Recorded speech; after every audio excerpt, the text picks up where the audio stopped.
So we do see one Stalker deciding that his life isn't worth it anymore and just kicking the bucket. Marching directly up into QXC's defense.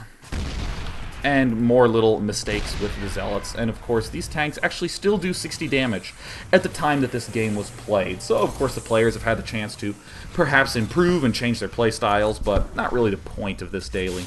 More the point to just oogle at KiwiKaki's style. So he is getting this charge upgrade. I think this might be a touch early, and we'll talk about that slightly later. But either way, a lot of probe making, building up a little bit of chrono boost, but spending it very, very well. Spending it on the two important things, which are going to be the charge and the storm. But still would not mind making lots of probes. Going to the unit counting station, we see that KiwiKaki a little bit behind on the worker count, which is less than ideal against a Terran. So here comes the mass salvaging action as the bunkers begin creeping their way down. This is a pretty cool playstyle by QXC. But still, let's keep the focus back on our Protoss superhero, KiwiKaki, just morphing in lots of workers. And if you are going for some sort of early Templar play like this, absolutely nothing wrong with taking your geysers very, very early. And this is interesting what KiwiKaki is doing, the fact that he is taking just one geyser at this expo. I think every player out there should begin experimenting with the way that this feels, because there's sort of this instinct after you get your two geysers up in your main.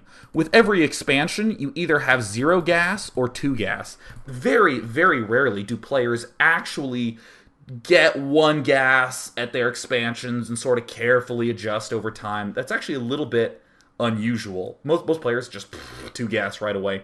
And of course, you might be thinking, yeah, I want Templar, Templar, and just spam gas all over the place.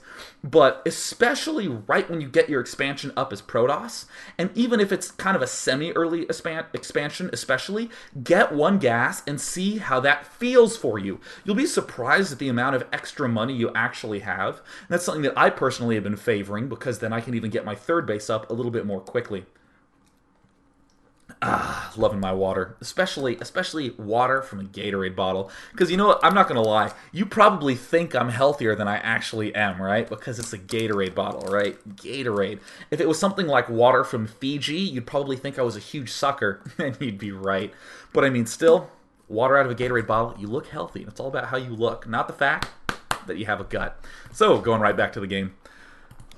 Heading on in, this I like quite a bit. Notice Templar already getting warped in. Doesn't have the Psionic Storm yet, but you need to get those Templars out very early so they begin stockpiling energy. Notice this positioning here wants to have a good, nice spread for 2 reasons. Obviously, a lot of guys at the ramp, a lot of guys on top of the ramp to force field. These guys, a little bit of spotting.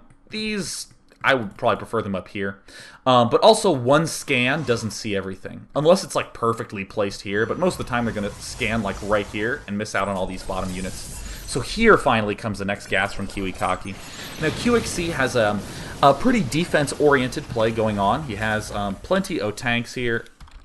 This will obviously be good for the later stage push and also for getting up this expansion.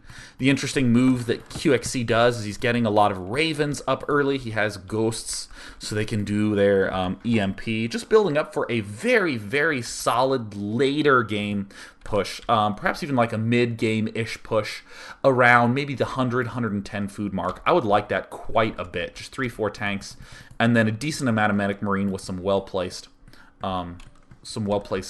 EMPs. So I like KiwiKaki's response. First, getting the Templar up. Just want to play a little bit defensive. And this pylon, by the way, great placement. We can even warp guys up on top here for defense. But still playing a pretty typical, ordinary Templar Zealot game. And already able to get this expansion up. This is exactly the sort of thing that I was talking about earlier on in the game. We can get this Nexus up because of the fact that we delayed these extra gateways for quite some time. Now, you heard me say earlier on, I'm not a big fan of the super early Zealot leg speed. I would prefer to get the Templar up earlier. If you get some Templar up, and then start getting some Storm, you'll easily be able to defend, and only right about now, as you're getting this Nexus up, do you really need to be starting to get Zealot leg speed. So I think if you cut Zealot leg speed early, you could get this expo up a little bit faster, and then you can just go back and get it after the fact. but a Viking poking around doing its thing. Something a lot of Protoss players have been doing, and again, this is a little bit old of a game. I'll say this for the 1000th time. This is way back when tanks did 60 damage, and Artosis hated playing against mech even more. But something players have been doing since that time is as Protoss just, building a pylon here, building a pylon here, building a pylon here. Just having pylons everywhere as spotters, because not only does that give you a chance to see when your Terran opponent is actually moving out for an attack, but you can always bounce back around and warp units in. I mean, hell, if you have a pylon here and he drops a Viking here, you just warp in a bunch of Zealots, kill off the Viking, and then wander them back to the rest of your force. Very, very easy technique to pull off that I definitely think all Protoss players need to be incorporating more. And here comes an Immortal. Again, if you want to get an Immortal, you can. I kind of prefer just adding on more gateways because it makes me feel cool to have hundreds of storms. Now, KiwiKaki's getting an Archon. I do not know how I feel about this Archon. I suppose that it is an excellent meat shield to deal with those tanks, but still not entirely sold on an Archon as a unit. I mean, that's going to be like 3 or 4 storms that you've wasted because you made an Archon before engaging in that battle. But either way, Forge coming up. And as usual, in every single replay that you ever watch as a Protoss, you should stop and say, is he chrono boosting? So, is we chrono boosting? That looks pretty low on energy. This looks pretty low on energy. And wow, yeah, this doesn't even have enough energy for a chrono boost. Good job, KiwiKaki. Yeah, doing a very excellent job chrono boosting. But here's something interesting that you're probably noticing, is that up in this food differential, QXC is at 130 food, and mysteriously, his opponent, KiwiKaki, who's been playing very well, seems to be behind in the food count. And I really think that a lot of this is because this expansion was not quite up as early as it could have been. Some of these upgrades were coming up before they necessarily needed to. And also just because KiwiKaki has not made enough gateways. You can support like 8 gateways on 2 bases, making tons of Zealots and Templar. And you can definitely support, more than 8 if you have 3 bases. But either way, good practice by QXC to expand and set this up right as he's coming out for his big push. So it turns out I thought it was going to be around a 120 food push.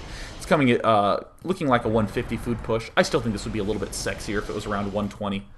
Because now we're starting to see a bunch of gateways get thrown down by KiwiKaki. And oh my god, these Templar, look at this brilliance. Warping in Templar right here. This is all due to good spotting. And look at KiwiKaki actively moving around this observer so he can see exactly what's up. And there's the big storm. Oh god, that's so juicy. So overall, very nice positioning by KiwiKaki, getting these guys up here. And see, look, exactly the reason why I was saying build pylons all over Kingdom Come, because if you warp in a funky spot, you can just move to join the rest of your army. And notice KiwiKaki, god, his money is just skyrocketing. And is he macroing? Somewhat, he's macroing still. So I mean, this really goes to show that once you get 3 bases up, you need to start burning money on extra gateways instead of even letting it chip up at all, because already QXC is moving up with this massive death push. And someone might be questioning, why is QXC being so passive? I mean, he's moving along here, and why didn't he just move directly in there? I think it's a little bit dangerous to move along this cliff because of the way high ground mechanics work, that you can't see up the cliff. So moving around here and picking off the fringes and sort of clamping inward, excellent way to push. So moving up here with his huge Giganto army, here's that Archon awkwardly sort of getting in the middle, just sort of pushing everything out of the way with his large gut. Now here's something interesting that a lot of people have been neglecting a lot. People have not been using enough feedbacks with the Templar. They always opt for the Storm first. Like if you have 150 energy, most people want to throw down the Storms as they can and maybe feedback after the fact. But when you have this army composition by QXC, just selecting everything here, I'm going to slow it down so that we can actually see some mana bars here. Resuming it, I mean, a lot of these units have energy. This is a lot of feedbacks that would be extraordinarily useful. And of course, QXC just snipes the Templar off and it proceeds to death. And here comes some more Templar trying to advance forward. Yeah, one huge storm is really all you need. Look at all those giant EMPs. And this is such excellent decision making by KiwiKaki. He just got EMP'd. He's just going to sack the expansion and run away. And now we are seeing KiwiKaki finally build up a bunch more gateways, because again, you really can support quite a number of gateways on 2 bases. Part of the reason why his food is so low and his money is so high. So he's just happily adding those in as well. So this is what I would call a sticky situation for KiwiKaki. Terran has 3 bases, is going for a 4th. Terran has a money mix, right? He has tons of Banshees and Ghosts to do all sorts of fancy stuff, has a great number of tanks, and is getting more Marines. Not so amazing on the upgrades, but still is getting them. And in the meantime, QXC has a lot of barracks making guys, and I think even more are going to be added on down here. So big macro mode right now for QXC. I would put the game in QXC's favor. But either way, KiwiKaki is still amassing up a big force. A lot of Zealots are great for aggression. They're cheap, they're fast, and obviously with the charge ability, they get in there and do sick damage right away. So